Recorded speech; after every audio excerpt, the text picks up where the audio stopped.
Salut, vous êtes présentement dans le spoiler de Camelot où très entendu des légendes arthuriennes, car on dirait que personne ne connaît plus les légendes arthuriennes, on ne sait plus ce que c'est les tables rondes, on ne sait plus ce que c'est le Saint Graal et les objets miraculeux du royaume de l'ogre. Maintenant, les gens disent que c'est le royaume de Camelot, alors qu'auparavant, c'était le royaume de l'ogre. Et auparavant, c'était le royaume de Lot. Alors Lot étant très ennemi avec le royaume du roi Arthur, ils ne s'entendaient pas très bien. Hein? Alors, on disait bien que ce n'était pas Pendragon qui était cruel et sanguinaire, mais bien Lot le terrible, alias a.k.a. le cruel et sanguinaire.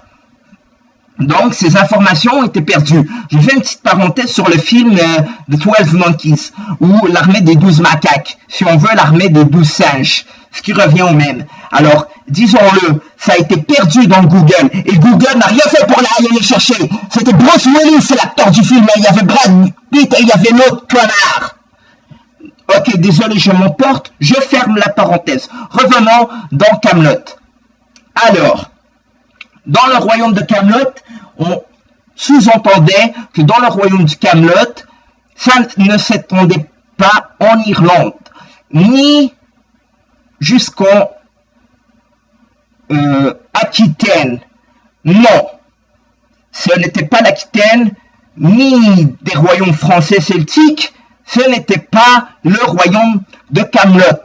Le Camelot s'étendait, on y avait une petite parcelle de la côte irlandaise, mais ce n'était qu'un fort du roi Camelot, du roi Arthur, je voulais dire. Et on avait proche des frontières belges, en côte française du nord, encore un fort du roi Arthur. Donc, le roi Arthur ne possédait que ce territoire. C'était le royaume de l'ogre, qui n'a jamais été appelé le royaume de Camelot. C'était le château de Camelot. Donc, dans les légendes arthuriennes, on réfère aussi d'autres noms de châteaux, comme le château du roi pêcheur et le château d'un roi qui est un fantôme, oui, qui vit dans une forêt morte, une forêt qui a été cramée, et c'est là un château désert, un château qui a été déserté, et il y aurait un roi terrible et fou à qui, en passant par cette forêt, on entendrait les cris et en voyant les vestiges de ce château, on aurait prétendu que ce serait le château de la forêt noire. Mais ce ne sont que des prétendants. Alors, disons-le, la vérité est qu'il y a 4 rois dans le royaume de l'ogre. Et non 6 comme con que ces historiens le prétendent. Ce n'est pas vrai. Ils ont rajouté le roi Ketchachar et le roi Oel. Alors ce qui met totalement par rapport. Ils disent que Oel restait en Irlande ou vice-versa, que Ketchachar en Aquitaine, mais déjà là, Ketchachar, ça ressemble à du chinois pour moi. Ketchachar, c'est bien un nom de Chine. Le mec, il s'est trompé avec Attila le 1, ou quoi? Alors disons-le, Ketchachar n'a jamais existé et ça a été rajouté par des charlatans. C'est ce que je prétends. Et Oel, parlons-en de Oel, un roi qui n'a jamais existé, même que dans l'histoire, on n'a jamais parlé de Oel. Qui est ce Oel? Ça ressemble à de la Rome antique. Il n'y avait pas de Oel. Alors les rois qu'il y avait dans le royaume de l'ogre, et ce n'est pas le royaume de Camelot, c'est le château de Camelot. Alors dans le royaume de Hoth, on y retrouvait le roi Arthur, le roi Calogrenant, le roi Léodagan et le roi Lot. Alors il y avait 4 rois, pour ainsi dire un royaume maudit. Mais cependant, ce royaume maudit, il recevait de l'aide, oui, de l'aide par des fées, des anges, des démons même, et même Merlin qui était, disons-le, à moitié puceau, à moitié démon, ou d'autres disent que c'est une pucelle à moitié démon, mais alors que c'est un mec, alors pourquoi est-ce que ce serait une pucelle? Alors disons-le, pour ne pas faire drôle, ici c'est sérieux, disons-le, Merlin était un homme à moitié démon, et c'était un druide celtique qui venait de Celte. que c'est justement que les Sétis qui produisaient des druides, alors c'est logique que le druide en question serait venir de quelque part en Aquitaine, peut-être, mais jusque-là, ce n'est pas un roi. Donc, dans le royaume de l'autre, il y avait, oui, jadis s'appelait le royaume de l'autre, c'est vrai, mais rendu le royaume de l'ogre, quand le roi Arthur a pris la possession du pouvoir, quand il a retiré Excalibur, qui est le premier objet miraculeux du royaume. C'est Excalibur. Alors, ce que Excalibur pouvait faire, l'épée Excalibur, eh bien, elle s'allumait. Elle s'allumait dans le noir, elle flashouillait, brillait, elle s'allumait grandement, elle faisait une lumière, une énorme torche. Et quand elle échappait, l'élu la récupérait tout de suite. Elle ne pouvait pas quitter sa main, même s'il lançait, elle revenait à lui, à sa main. Et était très coupante, toujours très tranchante, pas besoin de l'aiguiser, ça coupait des têtes comme t'en voulais. Alors, c'était une arme très puissante. C'était le premier objet miraculeux du royaume de Camelot. Et je vous fais dire, il y a un livre qui existait et que Internet même a perdu. Et oui, c'est les légendes arthuriennes. C'est le recueil de toutes les légendes du roi Arthur qui était dans un recueil magnifique. Et c'était le plus grand livre du monde, le plus gros livre du monde. Et tu ne pouvais pas dire, je vais lire les légendes arthuriennes, je vais les lire. Non, on consulte les légendes arthuriennes, on ne les lit pas. On les consulte, c'est comme dire, oui, je vais lire le dictionnaire, mais putain, t'as l'air con. Alors, c'est ça. Passons au deuxième objet miraculeux du royaume de l'ogre. L'anneau enchanté que portait le roi Arthur. Alors, disons-le, Arthur ne pouvait pas se faire tuer, parce qu'il avait Excalibur et même un anneau enchanté. Cet anneau enchanté a été par l'histoire même remis dans l'histoire, ça a été remis par nul autre que Jules César. On a ce qui est devenu le centurion de Artorius, c'était devenu un dox bellorum, c'est-à-dire un officier très haut gradé dans l'armée romaine. Et il rencontra Jules César en personne, que celui-ci lui remit en personne l'anneau enchanté. Alors l'anneau enchanté, ses propriétés magiques étaient que, alors il ne se faisait pas atteindre par aucune lame. Tout individu l'attaquant avec un sabre quelconque, ou une lame quelconque, ou n'importe quelle arme blanche qui pouvait le couper fait en métal, eh bien, celle-ci se retournait contre l'individu lui-même et ne pouvait atteindre le détenteur de ce fameux anneau enchanté. Après, donc, dans le royaume de l'ogre, il y avait en tout et en total 7 objets miraculeux. 7. Je le dis parce que moi-même, je suis fin connaisseur des légendes de Camelot et je sais, j'ai lu en grande partie les recueils. Alors oui, vous allez me traiter de con parce que j'ai comme si j'ai fait lire le dictionnaire à mes enfants. Non, je ne ferai pas ça, mais plutôt je les traiterai d'idiots. Alors, disons cela. Moi-même, je ne suis pas un idiot, je suis bien trop intelligent pour l'admettre. Eh bien, oui, en grande partie, j'ai feuilleté les légendes arthuriennes quand elles existaient. Maintenant, quelqu'un les a fait disparaître, quelqu'un ou quelque chose les a fait disparaître. C'est une grande question de l'heure. Alors, passons au 4e objet miraculeux. Le 3e, désolé. Avant dans le royaume de Camelot, de l'ogre, la coupe de feu.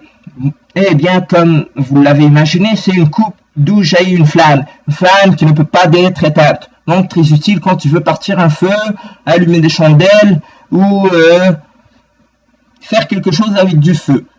Donc, très utile. Même si tu la plonges au plus profond d'un lac glacé, la flamme ne s'éteint pas. Alors, c'est cela la coupe de feu. C'était là ses propriétés. Et là, on a la lance de Longinius qui bien sûr a servi à envoyer Jésus-Christ dans l'au-delà sans qu'il agonise, sans qu'il soit torturé. Eh bien, même après toutes ces tortures qu'on dit dans ces films de Jésus, alors qu'il a été torturé, est-ce qu'on se demanderait par exemple si ce serait de la foutaise? Je ne sais pas, je ne suis pas amateur de religion, ni de Jésus-Christ. Alors, cette lance de Longinus, qu'elle s'appelle, a servi à, bien évidemment, trancher un membre de la partie du corps de Jésus afin que celui-ci saigne et meure vite, rapidement, sans douleur. C'était le but de Longinus, l'armée, le soldat centurion de l'armée romaine qui avait décidé de faire cela avec sa lance et ses parures de centurion et toute cette uniforme et cette armure-là de la Rome antique qui est extraordinaire, je vous le dis. Alors, cette lance de Longinus a comme propriété de... Alors, elle saigne tout le temps. C'est du sang qui coule de la pointe de la lance. C'est du sang qui coule. Et si ce sang coule sur des terres, eh bien, elle les rendra fertiles et très, très fertiles au-delà de la normale. C'est des champs qui produiront toujours, même si on ne fait pas les jachères, si on ne fait pas le tierce, même si on ne fait pas la rotation des moulins, même si toute la terre reste comme neuve. Alors elle produit autant que quelqu'un en souhaiterait, un fermier en souhaiterait. Alors au Moyen-Âge, c'est très utile parce que les moyens d'alimentation étaient basés sur les fermes et les paysans. Alors on a le Saint Graal, alors que tout le monde sait que le Saint Graal, quiconque boit dedans devient immortel, eh bien c'était la quête primaire du roi Arthur, et c'est pour cela qu'il a fait construire la table ronde. Désolé les gars, je me rappelle plus du nom de la table ronde, mais celle-ci, elle avait un nom, et c'était la table ronde de... je ne sais qui, je n'inventerai rien dans ce spoiler. Alors, cette table ronde avait bien un nom et elle était faite en bois et en cuir.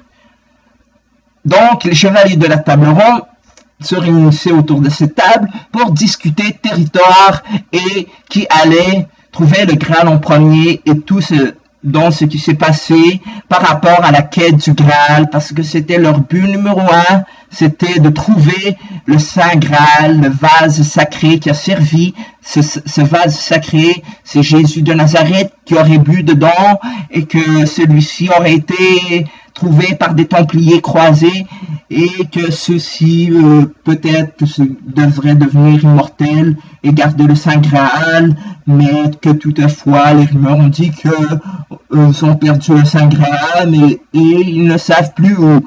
Alors, bref, le Saint Graal, quand on boit dedans, on crève plus, ça y est, la mort n'a plus d'emprise sur nous, on vit des milliards et des milliards d'années tant que la Terre existe.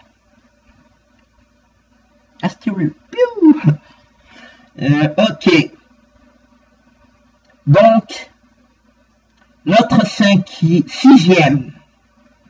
Non, sixième, c'est plusieurs choses, mais c'est tous la même et unique chose. C'est des clous rouillés. C'est les clous de la Sainte Croix que Perceval, le chevalier Perceval, membre de la table ronde, a trouvé une fois. Et un vieillard lui avait dit, garde ces clous, elles te seront utiles. Alors, avec le temps, Perceval a jeté les clous car il ne croyait plus à ce vieillard. Il se disait entubé par ce vieillard qui lui disait de garder ses clous tout rouillés. Alors ces clous s'avéraient d'être les clous de la Sainte Croix. Par chance, il a bien fait. Perceval, cet idiot, a fait que son erreur soit un bonheur total pour autrui. Surtout pour le roi Arthur et surtout pour le royaume de l'ogre.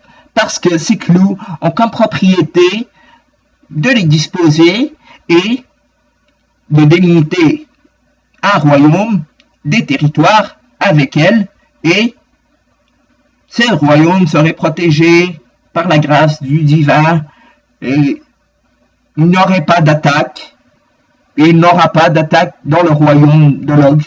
La preuve, personne dans les recueils arthuriens cherche à attaquer. Oui, il se passe des mélodrames, des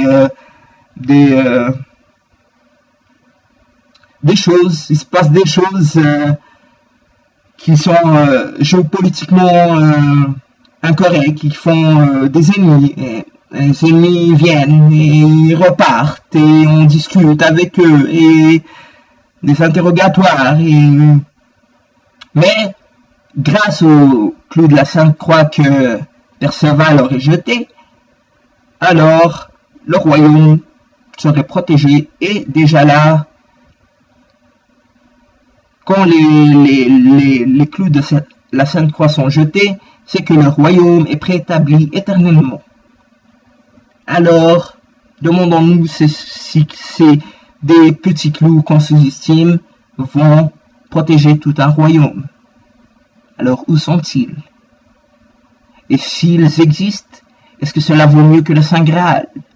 Alors, voyez-vous, quelqu'un qui jette quelque chose, des clous tout rouillés parce qu'il les trouve rouillés? Alors, passons.